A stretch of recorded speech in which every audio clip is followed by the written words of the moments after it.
و منطقه توریستی امامزاده داوود چه بازاری داشت یادش بخیر.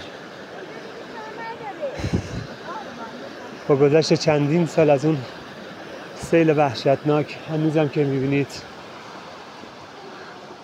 همونجور خراب، نه رسیدگی شده، نه اصلا انگار نه انگار. منطقه توریستی خیلی باحال و متاسفانه از دست دادیم و هیچ کس هم تو فکرش نیست. خاطرات بچگیامون مخصوصا دهه 60 70 دهه 60 و 50 ها میدونن اینجا چجوری بود، چقدر خوشگل بود. الان خرابه.